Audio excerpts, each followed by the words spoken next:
And नमस्कार prime minister sir. अब मैंने आपको क्यों नमस्कार किया, एक्चुअली आज एक स्टोरी दिमाग में आई है तो मैंने सोचा शेयर करता हूँ।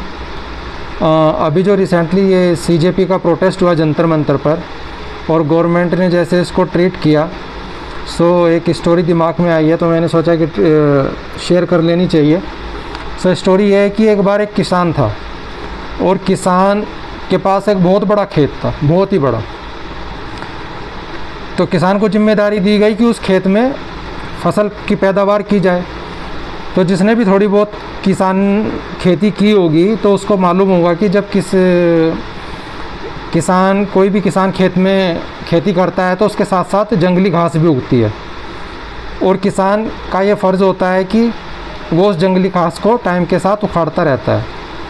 लेकिन वो जो किसान था उसमें फसल के लिए और जंगली घास के लिए सेम फीलिंग्स थी।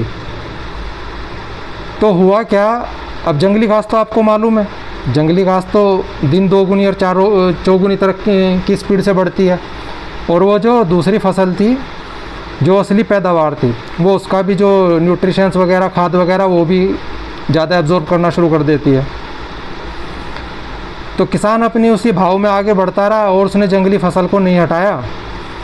तो धीरे धीरे क्या हुआ कि जंगली फसल नॉर्मल, जो जंगली घास जो नॉर्मल फसल थी उससे ज़्यादा बढ़ने लगी और अब धीरे धीरे खेत ऐसे लगने लगा, वो खेत नहीं लगने लगा, वो लगने लगा धीरे धीरे से उस खेत में झाड़ झंकाड़ है।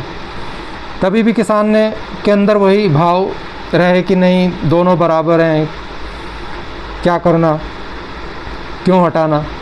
अब वो जंगली घास तो धीरे धीरे, आपको पता ही है, वो धीरे धीरे जंगली पेड़ बन गए और वहाँ पर जंगली जानवरों ने अपना ठिकाना बसा लिया।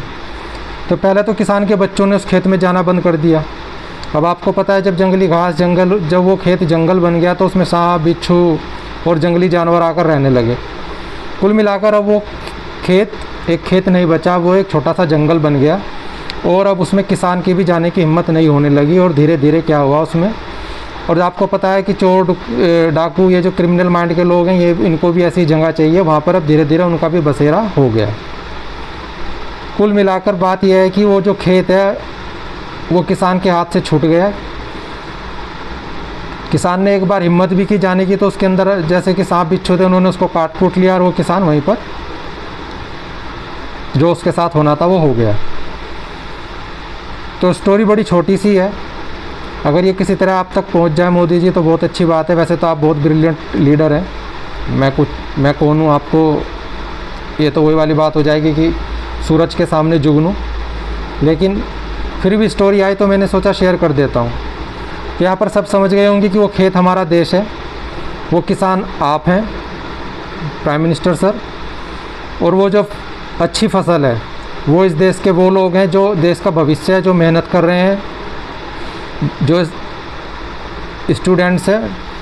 और जो जंगली घास है वो आपने देख ही ली होगी, जो जंतर मंतर पर जिस तरह के लोग इकट्ठा हुए। तो मेरी आपसे रिक्वेस्ट है कि इस जंगली घास का ट्रीटमेंट विदाउट एनी फीलिंग जल्द से जल्द किया जाए।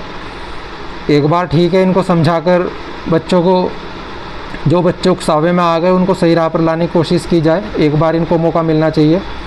लेकिन जो इनके लीडर हैं, जिन्होंने इनको उकसाया है, जो इतना गिर गए कि इन्होंने बच्चों को भी नहीं छोड़ा अपना फ़ायदा उठाने के लिए, सो उनके अगेंस्ट कोई स्ट्रिक्ट एक्शन ज़रूर लिया जाए, जो कि एक आगे जाकर मिसाल बने, जिससे कि जो नेक्स्ट जनरेशन में क्रिमिनल माइंड के लोग हैं वो 10 बार सोचे कि हमें इस राह पर आगे बढ़ना चाहिए कि नहीं बढ़ना चाहिए।